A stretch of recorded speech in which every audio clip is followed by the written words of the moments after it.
Hello and welcome to Peace of Mind. My name is Kenneth and I have a big book of philosophy. Where did it come from? Well, one day I was going outside my house and there on the porch, in a basket wrapped up in a blanket, was this big book of philosophy. So I took it inside, nursed it back to health, and I decided to read it.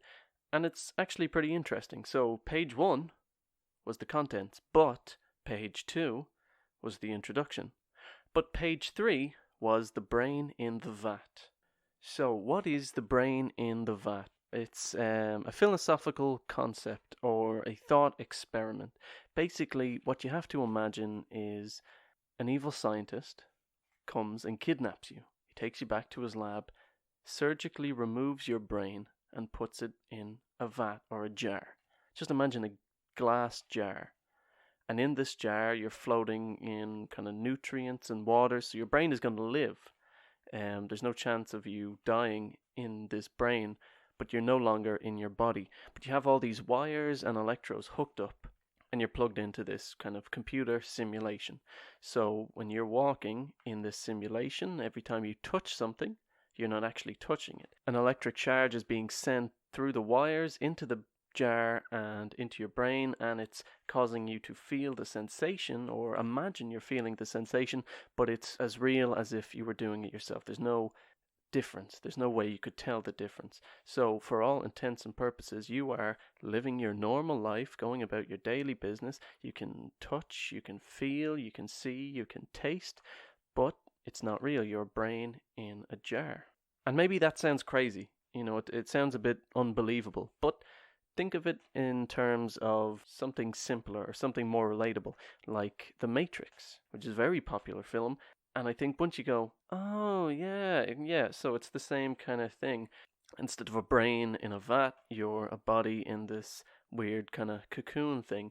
But the point is, you think you are living your real life and it feels real. There is no way to distinguish between the two. Yet in one, we are living the reality we believe we are, and the other, we are a brain in a vat living that reality. But we get the concept. I know, I can hear you. You're saying, shut up. We understand. It's simple. It's, play school stuff. What's the point? You're asking. The point is not to prove whether it is or it isn't. It's more so to accept the possibility that it could be. So why is that important? Well, it's kind of the whole basis for philosophy itself. It's basically asking kind of why and challenging our pre-existing beliefs. Our beliefs about what? Everything. It's about challenging our pre-existing beliefs that we just take for granted, that we just assume are correct, that the sky is blue and the grass is green. But it's not about getting into the nitty-gritty of all that kind of stuff. It's more about broadly accepting the fact that the world as we perceive it may not necessarily be the same as the world we actually inhabit. But where did this whole idea of a brain in a vat come from? Well, the first classic telling of this story came from the American philosopher Hilary Putnam in his 1981 book Reason, Truth and History. But the idea of a brain in a vat that he put forward is essentially a modernization or a updated version of a very similar idea which was had by a man a couple of 100 years earlier than that, a man named Descartes. The idea that Descartes had was that instead of a scientist being behind this whole horrible diabolical scheme, was that it was a demon. And I think that's kind of funny because I think it reflects the ideas of the different times these ideas were being put forward in. But anyway, as I said, it was a demon who was affecting his senses. He thought if this demon was going out of his way to confuse his senses, then how could he be sure he was living in the real world as we, understand it to be, and he wasn't living in this kind of fake world that was being created by this demon? And Descartes reasoned this out by comparing it to dreams and hallucinations, basically implying that our senses can be tricked by dreams and hallucinations. We experience things that we believe to be real, that our reality is this way. But then when we wake up from these dreams and these hallucinations, we see that it was incorrect. So if our senses could be tricked before, what's to stop them from being tricked again, or the very possibility that they are being tricked at this moment? Again, it's not about proving whether or not there is a demon or whether or not we are a brain in a jar in some lab. What Descartes is getting at is that the more you think about it, you basically can't believe anything. You can't believe any sense you have. Anything you know up until this point could have been programmed into your brain. You could have been born yesterday and programmed with false memories of the past 20, 30, 50 years, however old you are. In fact, the only thing Descartes believes you can be certain in is the fact that you exist, the fact that you can question whether the reality as you know it is real or fake or whatever. The fact that you can ask questions means that you must exist in some level, either as a brain or a man being affected by demons, or as someone living in the world. Maybe the world as we know it is exactly as we know it. But the fact that you are able to recognize these things and question them means you exist. I think, therefore I am. That's Descartes' big line. That's what put him on the map. So, if the point of this isn't to prove whether or not we are in fact brains in a jar or people being affected by demons, and it's to accept the fact that the world as we know it may not be exactly that. We may not know it. And some things we might need to question and think a little bit more about. Does that mean we should be skeptical about everything? And depending on certain philosophers, I think some would argue you should be. I think most would argue that you should be fairly skeptical of everything you take for granted. But that being said, it's not about thinking we know nothing.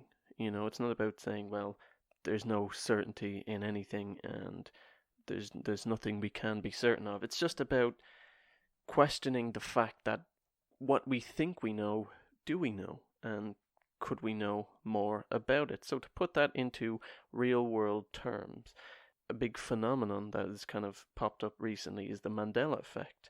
A lot of people thought that when Nelson Mandela went into prison, he died, and he never came out, when in fact he did. But it was something like 50% of the population believed that he died in prison. And that brought up the kind of important question, is something true because it's true, or is it true because people believe it to be true? And I think that's very relevant to this whole discussion of the brain in the vat. So if half the population believe that Nelson Mandela died in prison, and half don't, half know the truth, and let's say, for argument's sake, we know for 100% fact that he walked out of prison and had a happy life after that. So it's not true. But if 75% of people thought he died in prison, but he didn't, it's still not true. But what if 100% of people, well, maybe not 100%, but 99.999% of people, because obviously Nelson Mandela himself would tell you otherwise, but if everybody in the world thought he died in prison, but he didn't, it doesn't matter whether it's true or not, because everyone believes it to be. It's an accepted fact that's taken for granted. And why would you ever question it? So does that mean there are things that we take for granted in our world that we accept as true, that why would we ever question it, that maybe we should be questioning? And it doesn't have to be a brain in a jar, or hallucinations or dreams. It could be as simple as making a date with someone and then forgetting it. Although it is true that you agreed to meet someone at a certain time on a certain place, you've forgotten. And from that point on, you are living in a reality that, although is contrary to what is true, because it is true that you did make a date, you forgot. And you don't question it. When in an average day do you ever sit down and go, what have I forgotten today? What am I missing? You don't. You just take it for granted that the world you're living in is true. Everything you believe to be true is true, because why wouldn't it be?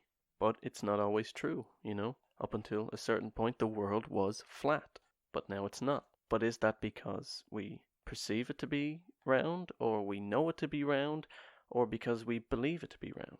And it's about having a healthy skepticism for what we know. And this all trickles back to the brain in the jar. Is what we're seeing, is what we're experiencing real, or is it a simulation?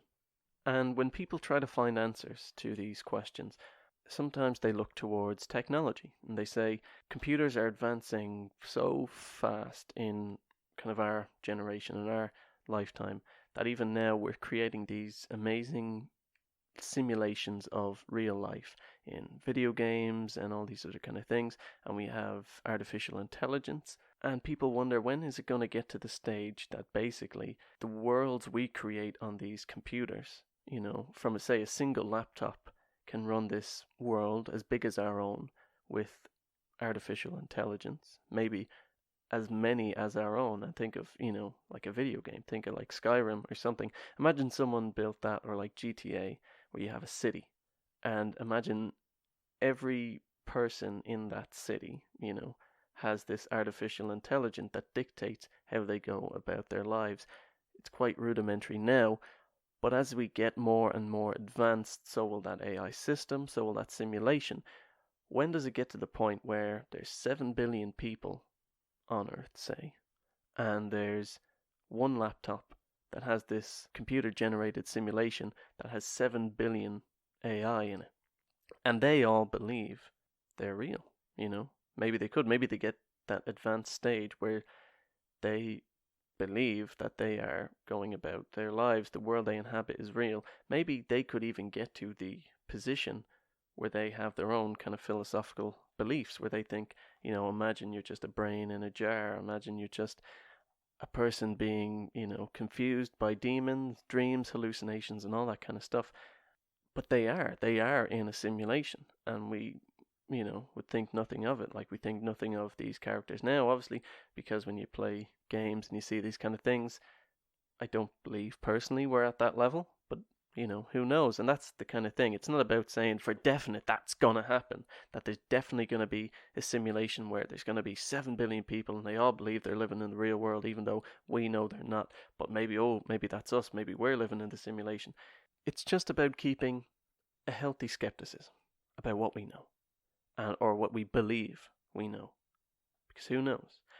Up until a point in the world, there was no such thing as a black swan. Black swans didn't exist. And then some British explorers went to Australia, I think it was Australia or New Zealand, and they found black swans. So what was true was no longer true, despite the fact that it had always been true. There was always black swans, but at a certain time there wasn't, because that was our beliefs. That was a belief that no one questioned. Why would you ever think there was a different coloured swan than white if you had only ever seen white swans? So basically, I think what I'm taking away from this first kind of entry into this book is, it doesn't matter if, and it doesn't matter if not. It just matters that it might be. Anyway, thanks for listening. Please make sure to join me next time I go through more of my book, and I'll see you then.